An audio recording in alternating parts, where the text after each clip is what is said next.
ان الحمد لله نحمده ونصلي على رسوله الكريم اما بعد فاعوذ بالله من الشيطان الرجيم بسم الله الرحمن الرحيم وان كنتم جنبا فطهروا وعن عائشة رضي الله عنها قالت ان رسول الله صلى الله عليه وسلم كان يدركه الفجر وهو جنب من اهله ثم يغتسل ويصوم رواه البخاری۔ محترم بھائیو، اسلام پاکیزگی اور طہارت کا درس دیتا ہے۔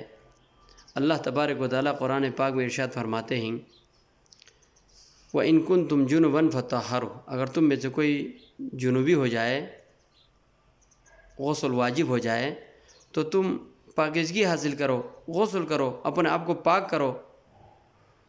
بہت سے بھائیوں کا سوال ہے، رمضان مبارک کے دنوں میں اگر وہ جنوبی حالت میں ہو، جنابت کی حالت میں ہو اور اس نے سحری بھی پکانا ہے، سحری کھانا ہے، اگر اس کو سحری سے فجر سے پہلے موقع نہ ملے غسل کا، کیا وہ اپنا روزہ برقرار رکھ سکتا ہے؟ نہیں رکھ سکتا ہے۔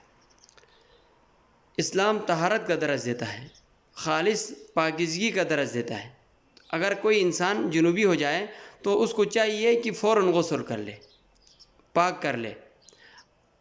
اگر اس کو موقع نہ ملے تو اللہ کے پیارے نبی علیہ الصلاۃ والسلام کی حدیثوں میں آتا ہے، پیارے حضرت عائشہ رضی اللہ عنہ فرماتی ہے، اللہ کے پیارے نبی علیہ الصلاۃ والسلام کان یدرک الفجر وهو جنوب من اہلی، اللہ کے پیارے نبی علیہ الصلاۃ والسلام جنابت کی حالت میں صبح کرتے تھے، فجر ہوتے تھے، آپ جنابت کی حالت میں ہوتے تھے، اپنی بیویوں کے ساتھ جماع کر کے، ثم یغتسل، اور پھر آپ غسل فرماتے، وہ یصوم، اور روزہ بھی رکھتے تھے۔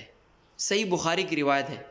اس حدیث سے ہمیں یہ پتہ چلتا ہے اگر کوئی انسان مجبور ہو جائے، فجر سے پہلے، فجر کی اذان سے پہلے اس کو غسل کرنے کا موقع نہ ملے تو وہ اپنا روزہ برقرار رکھے، فجر کی اذان کے بعد بھی غسل کر کے اپنا روزہ رکھ سکتے، اس کا روزہ صحیح ہوگا۔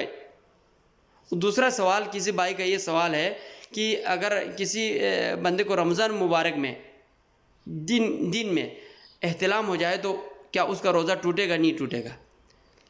یہ احتلام ہونا یہ انسان کی طاقت اور قدرت میں نہیں ہے۔ اللہ تبارک و تعالیٰ فرماتے ہیں لا یکلف اللہ نفسا الا وسعها، انسان کی طاقت اور قدرت کے مطابق وہ مکلف ہے۔ اگر کسی کے بساط میں نہ ہو، پہنچ میں نہ ہو، قدرت میں نہ ہو، اللہ تعالیٰ اسے پوچھے گا بھی نہیں۔ جس طرح انسان بھول کر کھاتا ہے اسی طرح یہ احتلام ہے، اس سے روزہ نہیں ٹوٹے گا، کیونکہ وہ قدرت نہیں رکھتا اس پہ۔ اور جب احتلام ہو جائے اس پر غسل واجب ہے۔